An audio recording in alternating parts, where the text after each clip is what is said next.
Shalom, saya Monique Rakers dari Fakta Israel. Saudara, saya ingin menjelaskan tentang pernyataan dari Kementerian Luar Negeri yang dimuat di Detik News tentang Menlu RI berkali-kali coba masuk Palestina tapi tak dapat izin Israel. Nah, di sini dijelaskan Dirjen Asia Pasifik dan Afrika, Abdul Qadir Jailani mengatakan Indonesia itu sudah beberapa kali mencoba masuk ke Palestina tetapi tidak mendapat izin karena wilayah untuk memasuki wilayah Palestina terutama tepi barat dan Gaza dimiliki oleh Israel. Siapapun yang memasuki wilayah tepi barat termasuk Yerusalem harus mendapat izin dari Israel. Nah, saya ingin menjelaskan. Saudara, negara Palestina yang diinginkan oleh Indonesia, yang diinginkan oleh dunia, sesungguhnya tanahnya diberikan oleh Israel. Tepi barat yang disebutkan oleh Abdul Qadir Jailani tadi, yang sesungguhnya nama yang benar adalah Yudea dan Samaria. Kenapa disebut tepi barat? Karena terletak di sisi barat dari Sungai Yordan. Sisi timur dari Sungai Yordan adalah negara Yordania. Nah, tahun 1948 ketika Israel merdeka, ketika Israel mendapatkan legalitas untuk membentuk negara di atas tanah bekas kerajaan Israel diserang oleh 5 negara Arab, yakni Lebanon, Suria, Yordania, Irak, dan Mesir. Setelah perang 1948 itu, akibatnya Israel kehilangan Yerusalem Timur. Jadi kota Yerusalem terbagi 2 antara sisi barat untuk Israel dan sisi dari timur Yerusalem itu untuk Yordania, bukan untuk Palestina. Nah, kemudian Gaza itu dimiliki oleh Mesir. Jadi sejak tahun 1948 sampai 1967,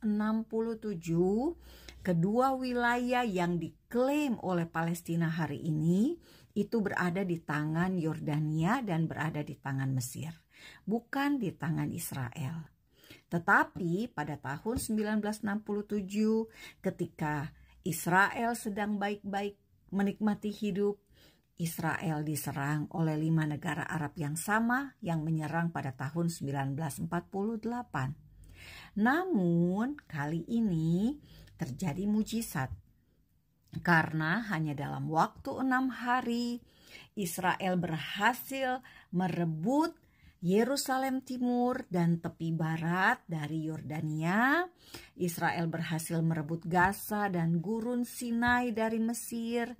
Israel berhasil merebut dataran tinggi Golan dari Suria. Dan itulah yang membuat negara-negara Arab kelabakan. Mereka tadinya mau menyerang Israel untuk mendapatkan tanah, malah kebalikannya yang terjadi. Mereka kehilangan tanah. 1993 Israel berdamai dengan Palestina. Israel berdamai dengan Yordania. Dengan memilih berdamai, maka Israel setuju untuk Palestina diberikan tanah supaya punya negara. Sebab tanpa tanah, tanpa wilayah, bagaimana bisa punya negara? Nah, akhirnya Yitzhak Rabin, Perdana Menteri Israel pada saat itu setuju untuk memberikan Bethlehem, memberikan Yeriko, kota-kota penting yang ada di dalam Alkitab, kota-kota penting bagi sejarah bangsa Israel. Karena apa? Daud adalah Raja Israel yang lahir di Bethlehem. Yesus Kristus lahir di Bethlehem. Yeriko adalah kota pertama yang direbut bangsa Israel setelah Eksodus selama 40 tahun dibawa kepemimpinan Yosua bin Nun.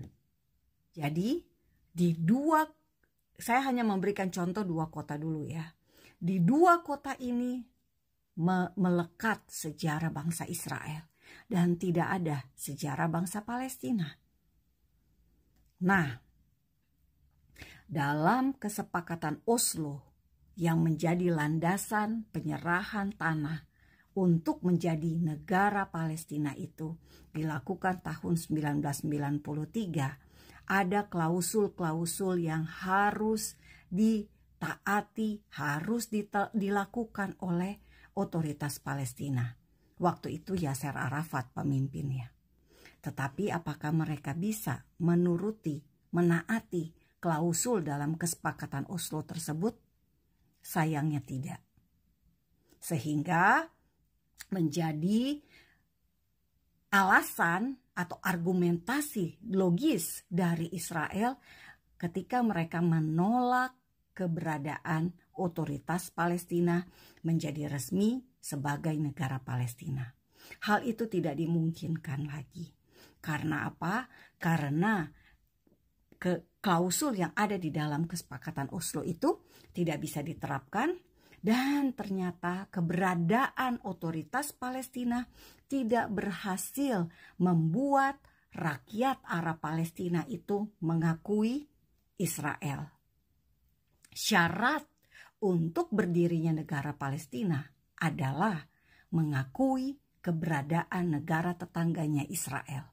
Syarat sebuah negara berdiri adalah jelas perbatasannya. Dalam hal ini Palestina tidak jelas perbatasannya apa. Kenapa tidak jelas perbatasannya? Karena Palestina ingin ibu kotanya adalah Yerusalem. Dan itu tidak mungkin. Kenapa tidak mungkin?